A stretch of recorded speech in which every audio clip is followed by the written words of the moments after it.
Chicago was a disappointment. And most of that is not Chicago's fault. So we had this campground with a cabin in it with like bunk beds and stuff. We decided it'd be easier to drop this stuff off to the cabin and then go into the show. I had been really excited to find this campground in Chicago because it had a cabin. It was like $60, which was a lot for a campground, but just about nothing for staying so close to Chicago. We were like 20 minutes from, okay, that might be an exaggeration, but we were pretty close to where we needed to be. So I was really excited about it. And it was a pretty nice place. When you took a shower, the water smelled like iron. And I think throughout the rest of that night, I smelled like iron. I felt so scared to even like open my eyes and have that water go in and just taste it. But we needed to take a shower.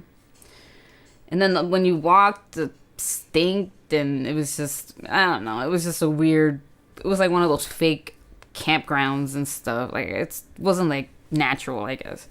We decided, since we didn't really have any time to do any serious touristy stuff, we were just going to drive the bus around, try to see a couple things before we got to our show. A lot of traffic. It was rush hour, so that was kind of a bummer. And then Christian's sister was in Chicago, so we were like stuck in traffic, and he was just like, yep, I'm gonna go meet my sister, and hopped off the bus and like went to meet his sister, met up with us later. I was jealous. It was fun to do. I got to go around Millennium Park, got to walk around Chicago. Up until that point, I hadn't gotten the chance to see the cities because we get there just in time to load in, we play, and then we go to sleep, and then we drive out to the next spot. So even though we were at these locations, we barely got to enjoy them for what they were.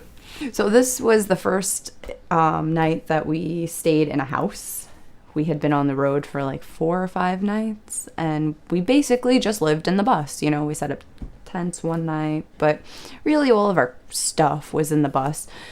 So at this point, I forgot that you need to like take things with you places, that your things don't travel with you all the time, especially when you take them out of the vehicle and put them in the house that you're sleeping in. We got a good parking spot for the show. We were on the block. We were just a few doors down, I think, which was nice because we went into the show and the guy asked for IDs, and I left mine at the stupid campground because I switched my pants or something, and they were in my other pants. And then he told me that I couldn't come in the bar at all except for when we played. So I forgot my ID and just like my whole wallet, and so did Eamon. I'm assuming that he was running the same line as me. And they refused to let us in. We weren't even allowed to go sit in the bar, so I sat in the bus the whole night. Partially with Eamon, but then they let him in to go play. That was a lot of fun. I saw a rat that was this big. It was this big. And the door was open because, it's the summer and trying to get the breeze in, so the door was open. I saw a rat this big, so I closed the door. I figured, we got enough people on the bus. Kate Moss and Eamon had to hang out outside in the bus because it was pouring rain and there was nowhere else to go.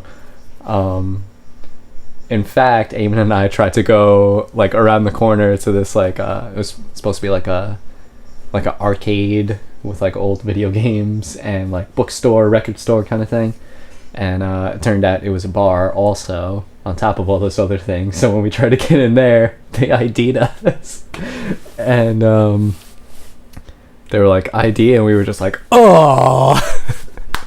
We get back to the cabin, and I was ready to just knock out, and I had already spoken to everybody beforehand, like, yo guys, like I had a phone interview for a job the next day.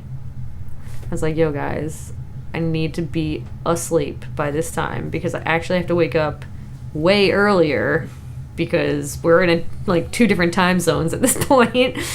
And I remember everybody being like, yeah, we got you. And then, like, once we got there, everybody was like, blah, blah. I just remember, like, turning around and being like, shut the fuck up, or something. But everybody was totally like, oh shit, yeah, my bad, and then just passing out. It was okay, I guess. I mean, I got the bigger bed because I slept on the floor. I slept on the floor the day before. Frisco and I decided that we were gonna go for a walk that night. And we were sitting on those like picnic tables. We were just chit chatting, and we see these rangers come, and they like 007'd into this cabin. They like knocked on the door, and then they opened the door up, and they had their like flashlights, and they like spun in, and then they closed the door, and they were in there for like 15 minutes, and we were like, what's going on? What is this? Is somebody in there? Did something bad happen? Is someone dead in there? Are they banging? What is this? But we could never figure it out. They just came out and walked away. So they were probably banging.